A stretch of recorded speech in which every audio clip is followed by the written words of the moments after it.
Miriam for welcoming me. And as Miriam mentioned, my name is Courtney and I am a clinical counselor.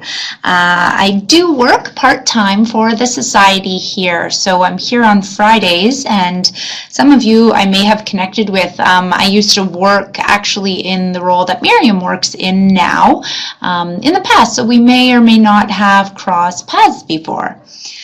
So today we will be talking about adjusting to your diagnosis.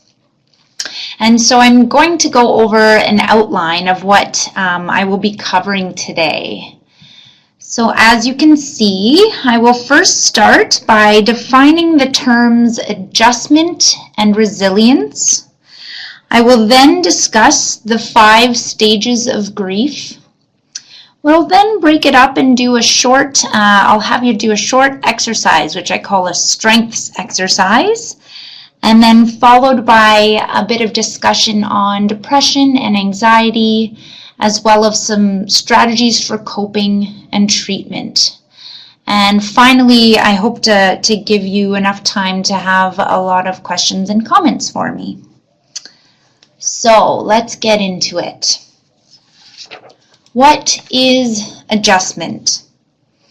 What does adjustment mean? Well, it is our ability to accept or change when we are faced with challenging situations, so such as a diagnosis of Parkinson's disease.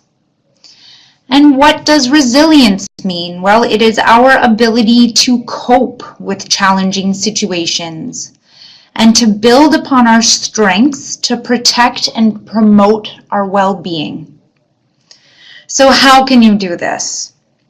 Well, first, it's important to understand what's going on for you and where you are at in the process of digesting and understanding this diagnosis and all the emotions that it brings.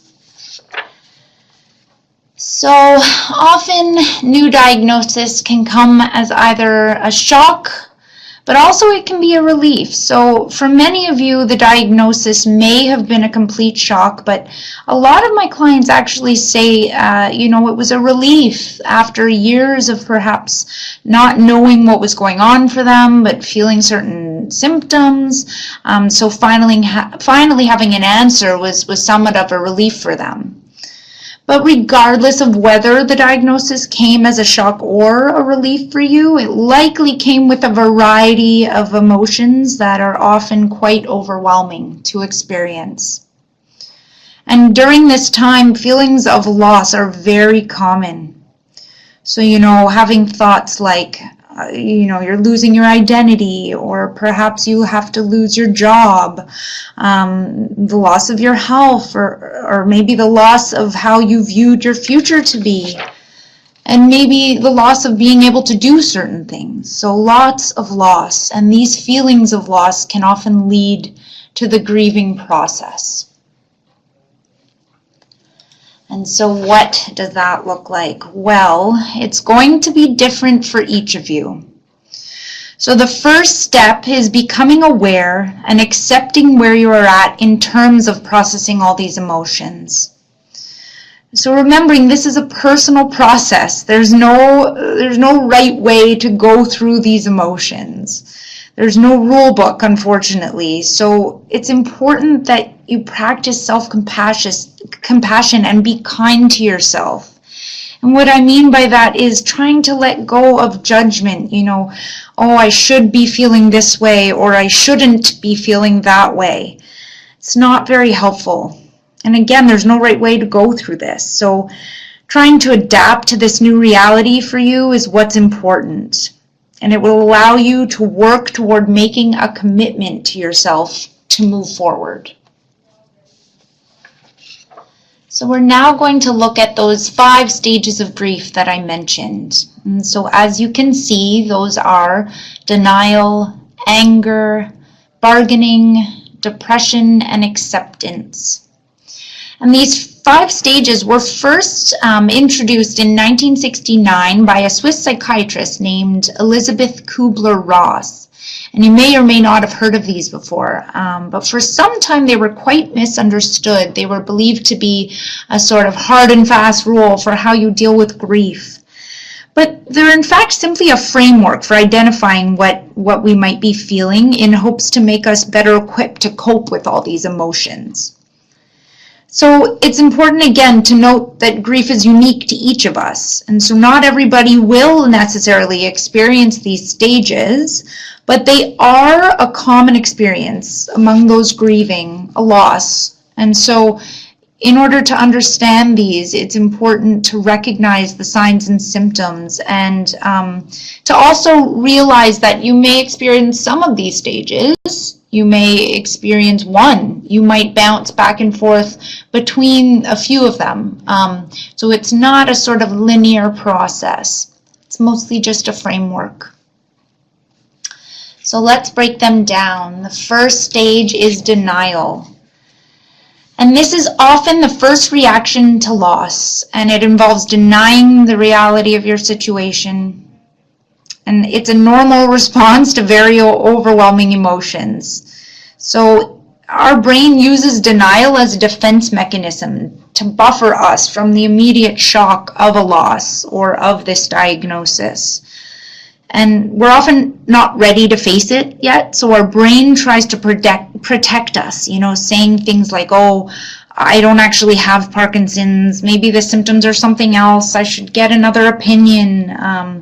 Those kinds of thoughts and feelings are sort of indicative of feeling like you're in denial.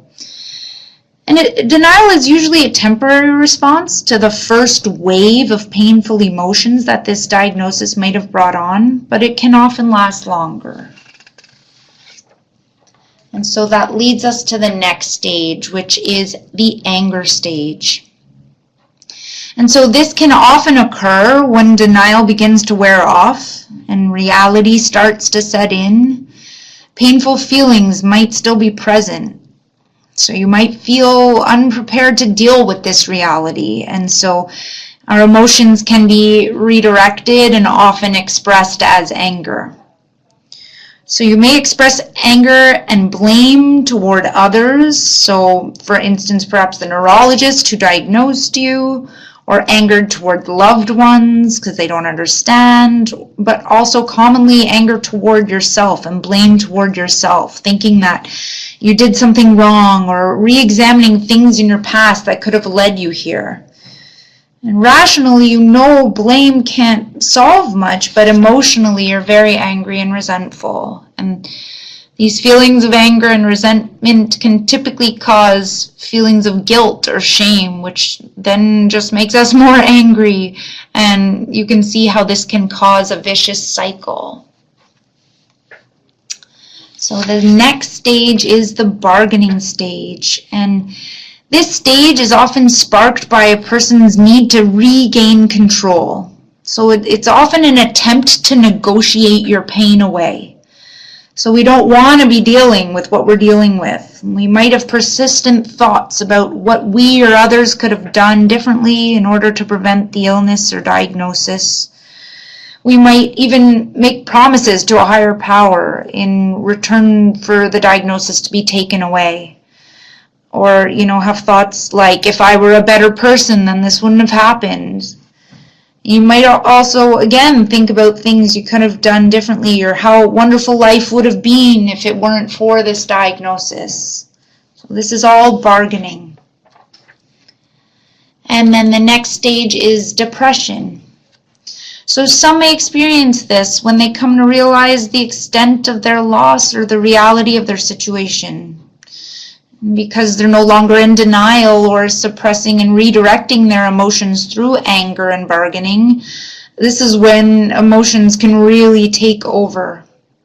So feelings of sadness, emptiness, a lack of interest or motivation, maybe isolating oneself or feeling a lack of energy or concentration, these may all be indications and symptoms of depression. But I just want to point out here that depression in Parkinson's disease actually goes further than simply being one of the 5 stages of grief, and we will cover this more a little later on in the presentation. So then the next stage and the final stage in the stages of grief and loss is acceptance. And this is coming to terms with the various emotions you've been facing. So accepting that the diagnosis, the loss has occurred. And healing can begin when you start to integrate your diagnosis into your life experience. You can stop feeling stuck and simply surviving every day and begin to move forward and eventually thrive again. So I'd like to use an example here of a man named Kelly Jablonski. He's a huge supporter of the Parkinson Society, and he's a very inspirational man. He has done several talks for us at past seminars, and he experienced a deadly plane crash, actually. I believe it occurred around 2011, just outside the airport on a small little jet, and he was right behind the two pilots, and actually the two pilots ended up passing away, but Kelly survived. Now, he was completely destroyed head to toe, banged up, broken, bruised, all of the above. And in his inspirational talks to us, he always mentioned that once he came to acceptance, he reports that the biggest thing that helped him and allowed him to move forward was realizing that his accident did not change the course of his life, but that it was the course of his life. And so the same goes for all of you. This diagnosis did not change the course of your life. It is the course of your life. Once you can actually really grasp that little nuance there, it will allow you to start moving forward. And so if you haven't already seen any of his videos, I would highly encourage you, and I think Miriam just posted his talk up on the chat there, so you can click on that video link later and watch his video. It's very inspiring. And so how do we accept change? Well, staying stuck in the past and focusing on what your life used to be will only keep you stuck in some of the beginning stages of grief, in denial and bargaining and anger. And this will prevent you from accepting this change in your life and trying to live well now with this change. So the best way to move forward is learning to adjust and to cope by adapting to your new life and creating new goals and expectations, rather than focusing on what it used to be.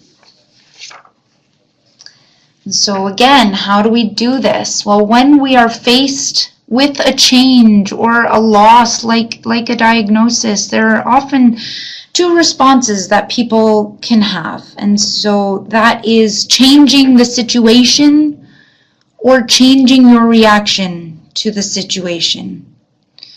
So changing your situation would involve things like avoiding or altering your situation. And since you cannot avoid or alter this diagnosis, changing your situation is not really an option here. And some of us might think we can avoid or alter it, but that's the denial playing in here. So since we cannot change our situation, all we can do is focus on changing how we're reacting to the situation. And that can be done by learning to adapt and accept the situation. So how can we adapt and accept it? Well, there are several things we can start to do to adapt. Reframing our thoughts.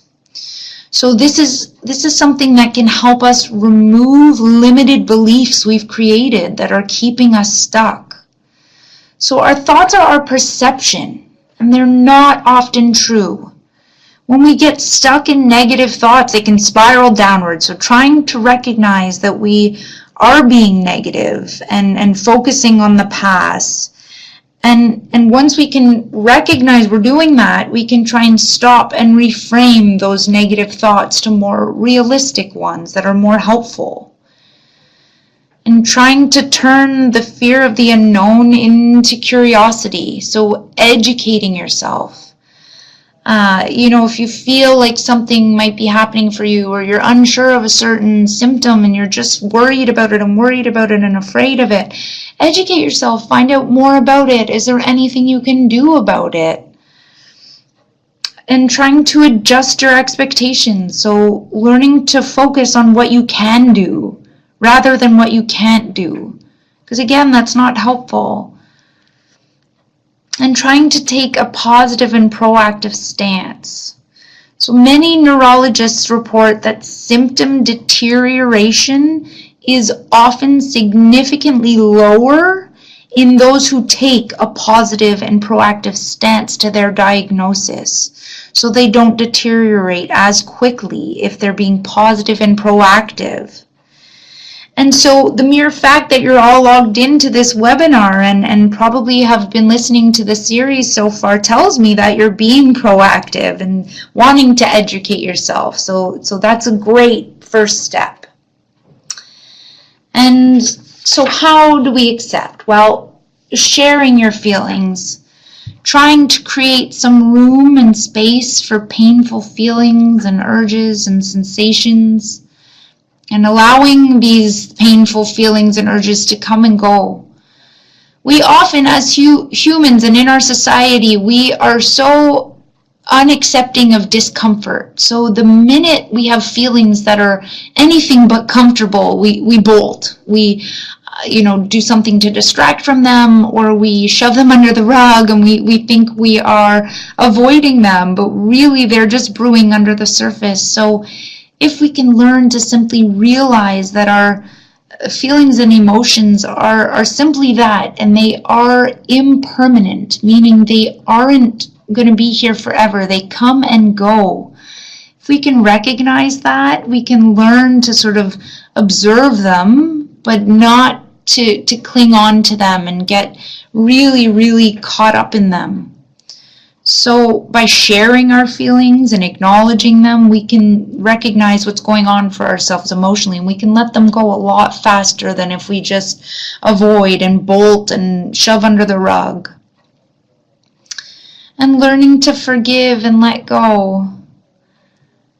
Adopting a healthy lifestyle is so important as well, and I mean both body and mind. So doing things like eating a healthy and balanced diet, exercising, seeking support, but then again also learning to distance yourself from unhelpful thoughts and beliefs, and focusing on what you do have and what you are grateful for. It's a lot more beneficial. And finally, trying not to control the uncontrollable. So this is easier said than done, but again, worrying about the past or future will only cause us more stress. Living in the moment will make things easier to cope for us. And this is what I'm not sure if all of you have heard the term mindfulness, but it's being mindful, so not mindless. So being present and open in this moment, rather than focusing on the past and what could have been, or worrying about the future and what's going to be. I always say, try not to borrow worry from tomorrow, because with this diagnosis of Parkinson's, or with no diagnosis of Parkinson's, we don't know what tomorrow holds. And so ruminating in the past or the future is not going to do anything for you but add to your stress and anxiety and prevent you from moving forward.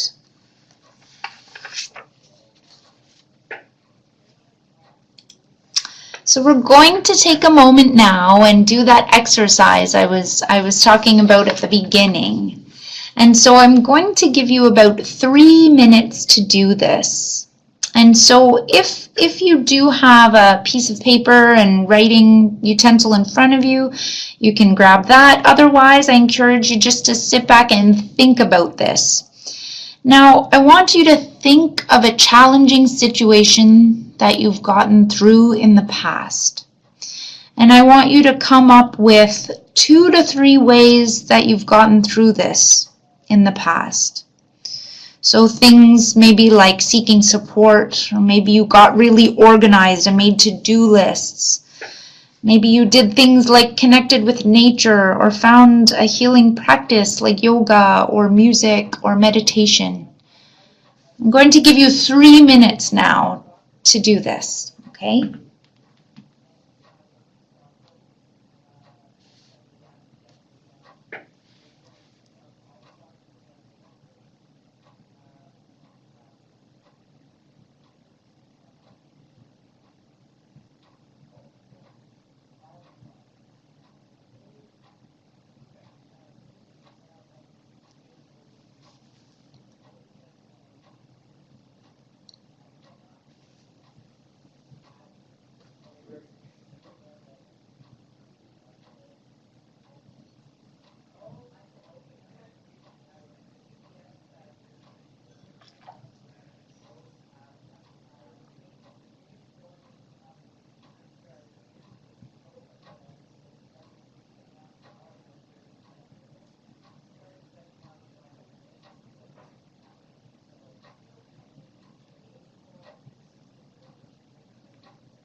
We have just over a minute left.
Okay, so I'm going to bring everybody back to the webinar now, and the reason I had you do this is because these things that helped you cope and get through difficult times in the past can help you again now.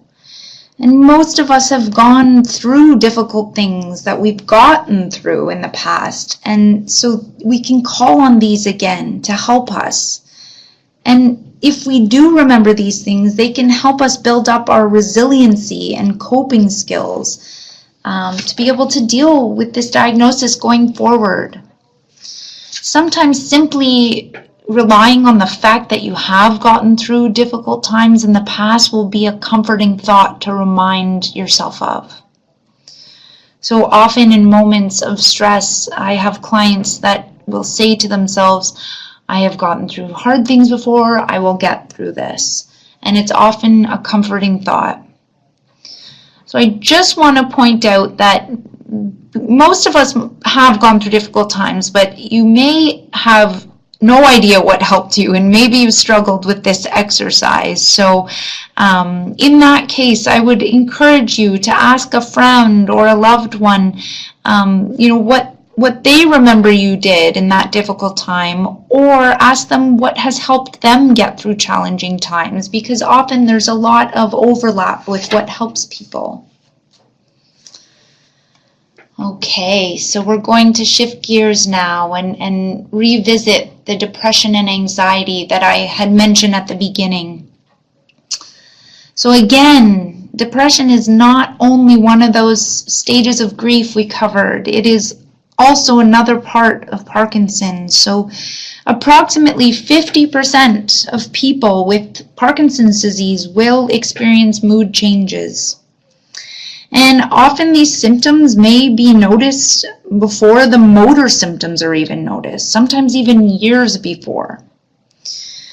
And that's because depression and anxiety are twofold in Parkinson's disease. So while on the one hand, it's an understandable psychological reaction to a diagnosis and, to being diagnosed with an illness, it goes further than that in Parkinson's. It's actually a clinical symptom of the disease itself, which can be due to the changes in the brain's chemistry.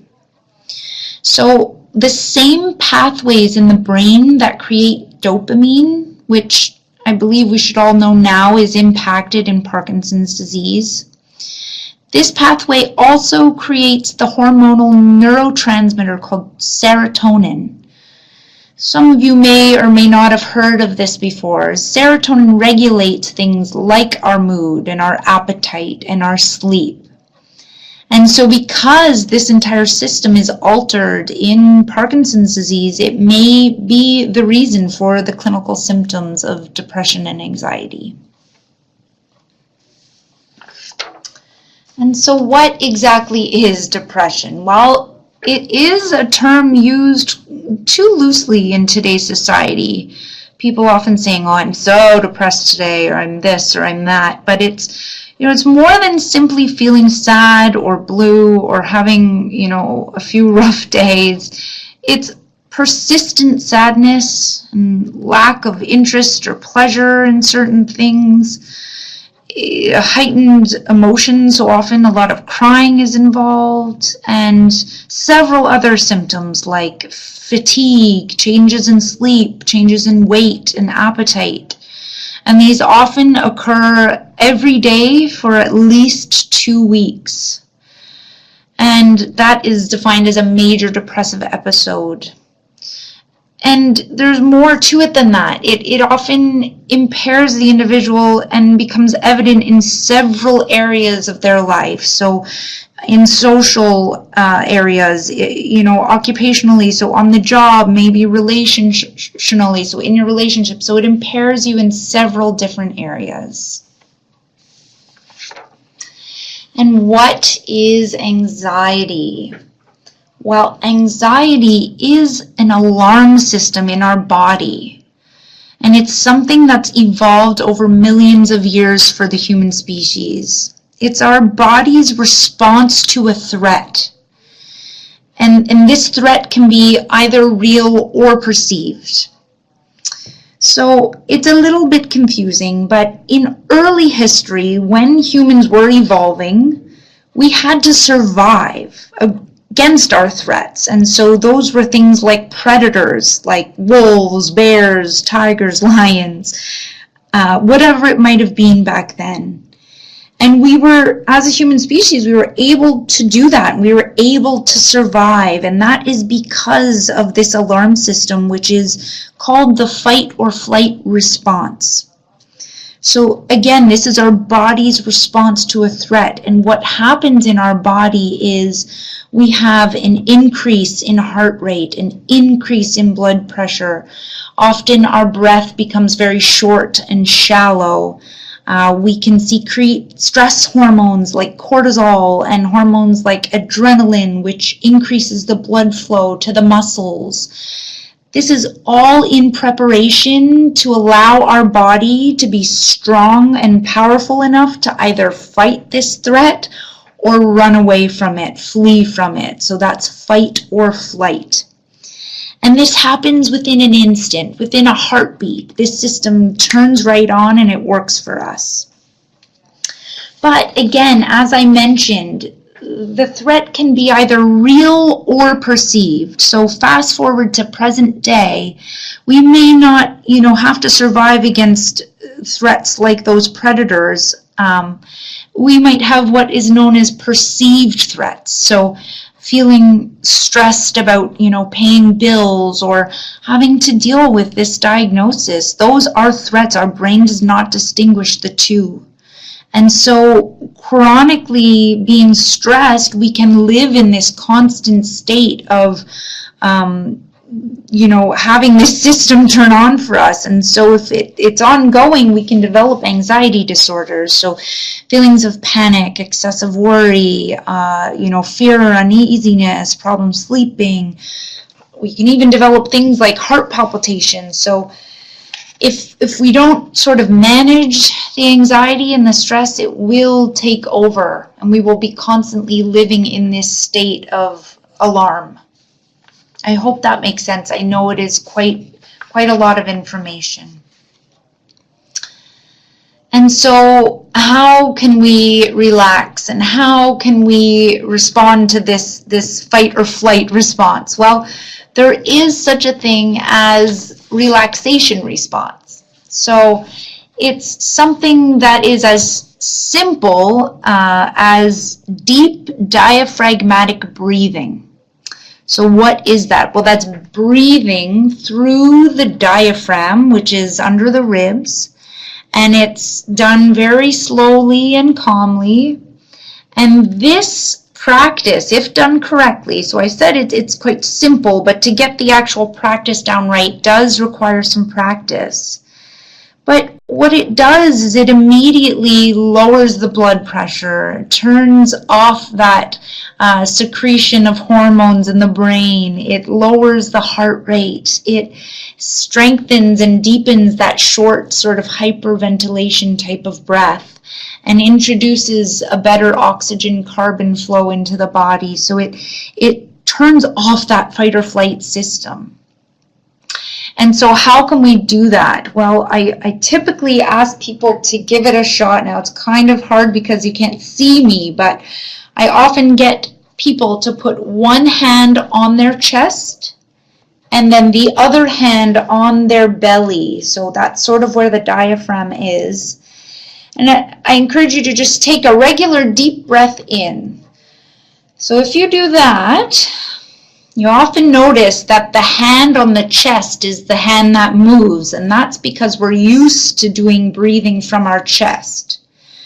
But the goal of deep diaphragmatic breathing or deep belly breathing is to keep the chest still and only breathe through the diaphragm. So it's probably easiest to lay down flat when you try this out, maybe not right now. And when you're laying flat on your back, maybe picture a glass of water on your chest, and you obviously don't want this to fall over. So when you're breathing, you want to try and picture the breath going deep into the belly and letting the belly rise and lower. And again, like I said, it takes practice. And once we can do this, though, it really helps mitigate that fight or flight response. So if we're constantly living in this state of stress and anxiety, and our, that alarm fight or flight system can go off at any second, we're hypervigilant. If we can implement this type of practice every day, we can at least lower our threshold. So the rest of the day we're living in that state, but then at least we're lowering the threshold and we're giving some space to it and turning off that system. So it's kind of like I say, if we are online all day, if we're on the internet and on the on our phones, and we're getting bombarded with information, and we're feeling quite alert and agitated. And so I encourage you in our lives when we are online pretty much all day, metaphorically and actually, to go offline. So this deep belly breathing practice can help us go offline for at least a few minutes a day. And if you think about it, most of you either have children or you've been around babies. And so how do babies breathe? Well, it's through their belly. And if you never noticed it before, you might notice it now. They breathe through their belly. And that's because they have yet to develop and evolve into that fight or flight response. So they rely on us for survival, not their internal system. So we kind of got to get back to that at certain times throughout our day. So, de-stressing and taking that time. So I've listed a few other things here as well, like using the 5 senses and imagery, and practicing a mindfulness meditation. So I'll start with the imagery. One thing you can do, or I often get clients to do, is picture a very calm and relaxing place. So whether this is real, you've been there before, or it's something you've seen in, a book or on a movie, some place that's completely serene to you. And often people choose something in nature like a tropical beach or a forest or a lake. And once you're there, I want you to engage and immerse yourself with all of your 5 senses. So what can you see? What can you smell? What can you hear? What can you taste? Can you touch anything? So completely immersing yourself. And this is a beautiful practice to go offline as well. And often people enjoy this one right before bed. It can help them sleep. And then mindfulness meditation. So I mentioned that word mindfulness before, and that's focusing on the present moment.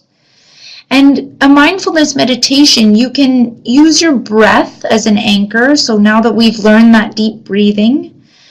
And so, each time that you notice your thoughts or emotions getting carried away and you're focusing on them, whenever you notice those thoughts getting away from you, just simply bringing your focus back to your breath. And you might only be able to focus for a few seconds. It's not easy. I know it's not easy, but that's the goal, is a few seconds. And then the thoughts and the emotions are gone again on their way, and maybe for minutes and minutes, but then the minute you notice it, just bring it back to the breath, to the one focus, and continually trying to do that. That is a mindfulness meditation practice.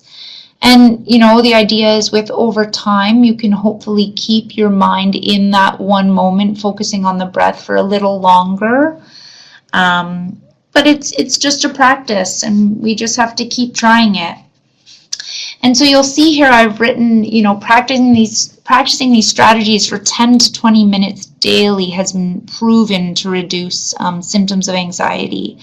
But I also wrote, do it when you're feeling calm. So I don't want you to go away and implement this when you're having, an extremely anxious moment or maybe a panic attack, because it won't work quite yet. It's a muscle that needs to be strengthened. So it won't work just yet. If you practice it daily and become stronger at it, then that's when I want you to go in and implement it during those times of stress and extreme anxiety. All right, moving on. So other strategies that we can use to cope with depression and anxiety, things like journaling, so writing out your thoughts or even your behaviors onto paper. And this can allow you to later examine how maybe making some changes led to different outcomes. Or simply just that exchange of energy, getting your words onto paper. It can often, make our thoughts more whole. When we have thoughts just going on in our mind, they're not always completely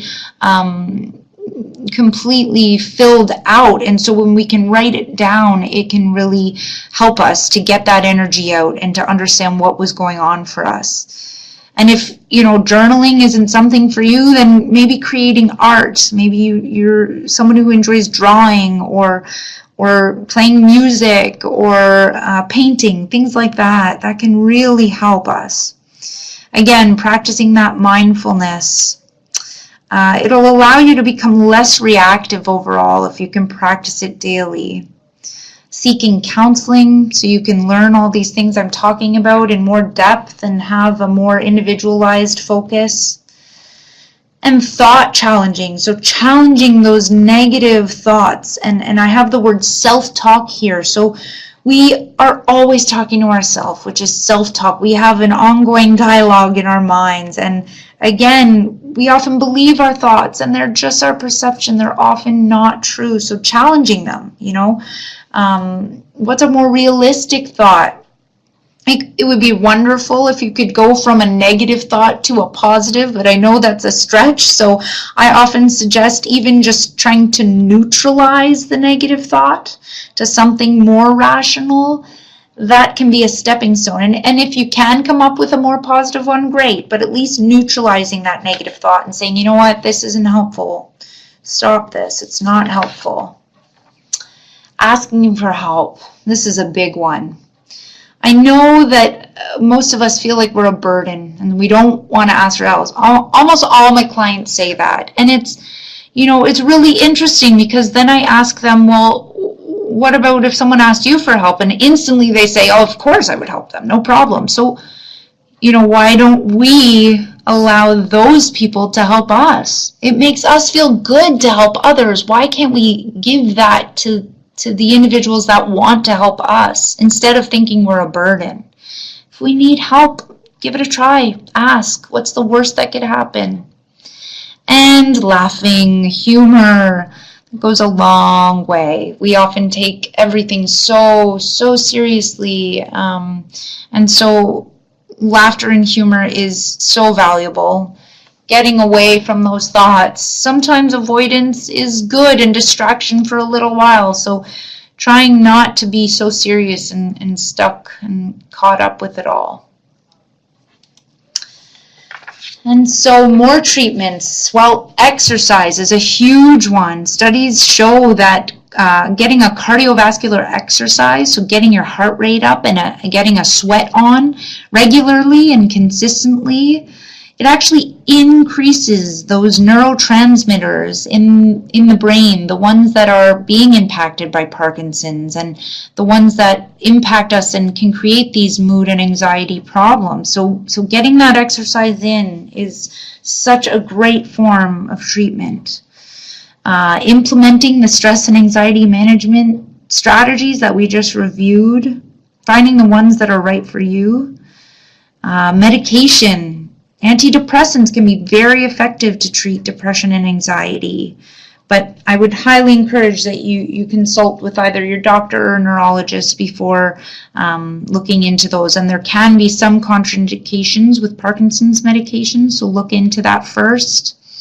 Again, seeking counseling and support groups. The Parkinson Society offers, I believe, over 50 support groups throughout the province. So if you're not already connected with one, I would highly recommend logging onto our website and looking into them, or connecting with Miriam and asking her about them, finding out if there are any in your area. And, seeking other types of therapies. So there's lots of other rehabilitative therapies, such as physiotherapy, speech-language pathology, occupational therapy. These things not only can help with your Parkinson's symptoms, but they do help with mood as well. And other alternative therapies like, acupuncture or massage therapy. And again, you'll see I've written here, it's important that you consult with your doctor or neurologist first before seeking any of these, but they're often very, very helpful. So moving on, we're going to talk about motivation to exercise, because I've been repeating myself about exercise quite a bit. And so how are you going to motivate yourself when you are feeling symptoms of grief and loss, or you're feeling depressed and anxious? Well, starting small and setting realistic goals, okay? So things like just getting yourself to the gym versus a goal of getting on the treadmill every day for 45 minutes, starting smaller. If you can start with only 5 minutes, then 5 will eventually turn into 10, and then 10 into 15, and so on and so forth. We often think in such black and white terms, or what's called all or nothing thinking styles, and it's not helpful for us. So things like, okay, yes, I'm going to exercise. I'm going to exercise every day for 1 hour. And then when the time rolls around and you're not going for that run, you end up sitting on the couch with a bag of chips instead. So all or nothing. Can't it be in the middle? Can't it be a shade of gray, not black and white? So, maybe just going for a 5-minute walk to start, or even 10 minutes instead of that hour run, and instead of sitting on the couch and not doing anything. I think you know what I mean here. And then often once you start, you'll be encouraged to continue. So people they think that motivation comes before action. Even myself, I used to think that, but it's actually the other way around. So action comes before motivation. So we need to act. We need to do something before we can feel motivated. So trying not to let your head get in the way. Just getting your shoes on and getting out the door, that's acting, so that's doing. Then you might be motivated to actually go to the gym and start. So really high-level athletes, they don't feel motivated every day. They just have a non-negotiable. They just act. They just get up and go. They don't think. And then that's when that motivation kicks in. So action before motivation. And so, finding a buddy, we all know that being accountable to somebody really helps. So finding a buddy or joining a group for exercise, that can be so helpful. And I know that the Parkinson Society has a wonderful list of several exercise options. And there's such a great and varied list of exercise options these days, from yoga to dancing to boxing to there's a variety. So I have no doubt you can find something that you actually enjoy. And just start small. It's better than nothing. So just to summarize everything now, educating yourself. You're all here, so that is wonderful. And knowing about your symptoms and the treatments that can help you. Knowing what is actual Parkinson's symptoms versus what is maybe not Parkinson's. And sometimes that's tough to tease apart, but educating yourself. Learning to adjust and adapt. So changing the way you're reacting. Not changing the situation. And again, seeking support, it's so important. We can't go at this alone. So the Parkinson Society BC is an amazing resource. Again, counseling, friends and family, maybe a social worker. And then again, finding the right coping strategies for you. So what were those strategies that you wrote down or thought about that helped you in the past? And can those help you again? Are there any new ones you want to try? Any of the ones I brought up today that might be interesting for you? And then learning to be positive and proactive. So I wanted to include a little resource list here for you, because I know we only touched on that anxiety and depression piece, but it is such a big piece, and it is so much of what myself and Miriam do with our clients, because these practices really can help us cope and move forward and deal with depression and anxiety. We really can do it. And so if you see here, I have anxietybc.com. It's an incredible resource. It's has tons of self-help information and resources, and I believe there's even ways to practice that deep breathing I was trying to guide you through. So I would encourage you to look into that link, as well as there's an amazing woman named Tara Brock who has this great website, and it's all free, and she has a lot of information, but I think the most valuable piece is her guided meditations. So she has those right up on her website you can listen to and follow along with, and I think they're in varying lengths as well. And then another one that's great, and I know a lot of people use, is called calm.com, and I believe there are guided meditations and breathing practices right on there. And if you have a smartphone and you have apps, I know you can download the Calm app as well. Now, I know there are a lot of in-app purchases, but there are a lot that are unlocked and they're free to use. And I actually use it myself, and I've never purchased anything, so I only use those free unlocked guided meditations. So I encourage you to look into these. These are just, a tiny glimpse. There are tons, so please email Miriam or myself if you have any more questions on those. And so I'd like to open it up now for any, I'd like to leave you with this last thought here. So I want you to remind yourself that you are still you, and that your diagnosis does not define you. And so Parkinson's is only one aspect of what's going on for you, but you are still a son or a daughter, a friend or a colleague, maybe a brother or sister or a mother or a father, and much more. There is so much to you that I don't want Parkinson's to be everything that it becomes. It's just one aspect, okay?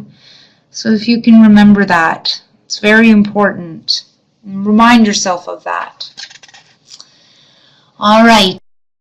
Courtney, I think you went very thoroughly through some lots of topics that are often left untouched, if you will, that are very important, and actually I think affect more people than not. And so you're bringing to light some important symptoms, and the more awareness that we have means that the more that we can do about it, the more control we can take over our lives. So I really appreciate your presentation, and I see that lots of people are thanking you, and so you obviously did a wonderful job.